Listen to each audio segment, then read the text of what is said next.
So with that, I'd like to introduce Joe Esch with Wallace Bajali, who's going to talk a little bit about the process that we have gone through to look at these projects and where we go from here. Thank you. Good evening. Melissa asked me to talk to you also, give you a little bit more information about public-private partnerships. There's oftentimes a common misconception about what public-private partnerships are about, what makes good public-private partnerships, what makes bad public-private partnerships. A good public-private partnership exists because there's a project out there where there's an interest on the part of the public sector and the private sector, but neither one of them could accomplish it by themselves. Each of them wants to do it. Each of them will participate in the process. Each of them needs to have a seat at the table and have approval. If they're not partners, there's a lot of developments out there where you hear developers come up and say, well, enough about me, let's talk about me for a little while. That's not a partnership. You need to work with the community to make sure that the community receives a benefit to it. Each of them has the approvals, each of them has roles and responsibilities. And ultimately, the public sector should never participate in a project unless the benefits that they receive, both direct and indirect, both quantitative and qualitative, exceed the costs that they would incur when moving forward. When you look at benefits, you look at the tangible side, the sales taxes, the property taxes, the hotel occupancy taxes, fees, jobs, revenues, things like that. You look at the indirect impacts. In the case of Town Square, and I'll go back to that from putting my public hat back on, there were indirect benefits. There was an image piece, an iconic symbol to the community, something that people hang their hat on and say, when you think of Sugar Land, that's not what you think of. An activity center, things that when we've developed projects, unforeseen benefits that have a direct impact on the community positively. Ultimately, a public-private project does not make a bad project a good project. It only makes a good project possible. Another picture of Town Square. Behind you, behind me, center building is City Hall. It's about 80,000 square feet. There's an office building, 167 residential units over retail, a 1.2-acre plaza. When you talk, and I'm going to show you a picture of this in a second. When we did the 1.2-acre plaza, it's a 32-acre development. We didn't recognize the impact that would have on our community. We needed a place for people to gather, and we needed a place for people to have events, and what could we do with the City Hall?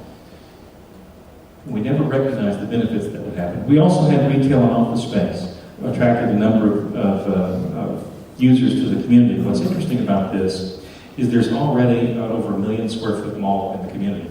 In fact, one of the first public-private partnerships the City of Sugar Land did was the First Colony Mall. Prior to the First Colony Mall's existence, there was a sign up that said, "Mall coming soon."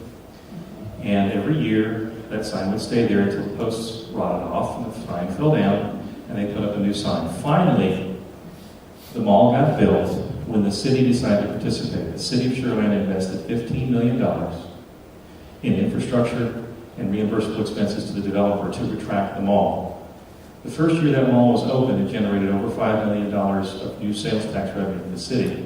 And then it spurred additional benefit to where the City of Sugar Land's sales taxes collections grew from roughly $10 million to, the time I left in 2009, it was over $40 million of total sales tax collections. And what drove that was a public-private partnership.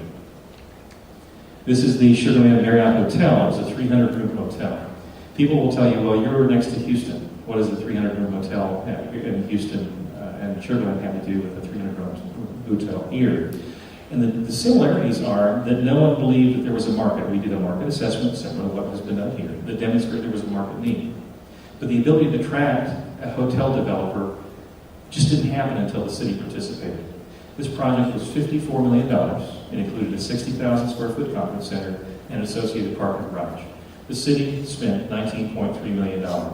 That hotel, and when we signed the contract, right after that, 9/11 hit. And so the city said, what's going to happen? When it opened 2 years later, it was the best opening in the chain, and it has been the best performer. In fact, when it sold recently, 2009, It sold for $90 million when one owner changed hands. So public-private partnerships, when they're based on sound business principles, can work. Remember that 1.2 acre plaza? That is Christmas tree lighting in Sugarland Town Square. About 9,000 people.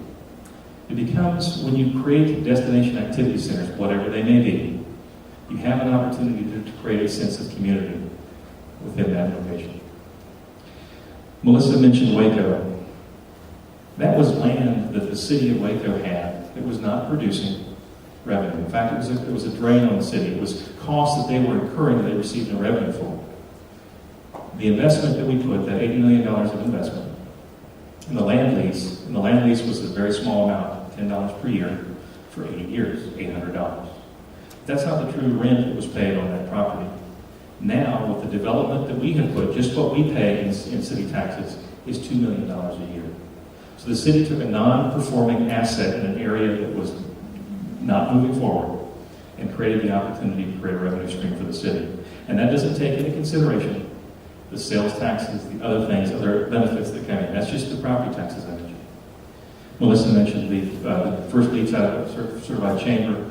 And before the public-private partnership, this area, Heritage Square, was, streetlights didn't work. It was not in a good state of operating order. It was then created a sense of community pride, which reinvigorated that area.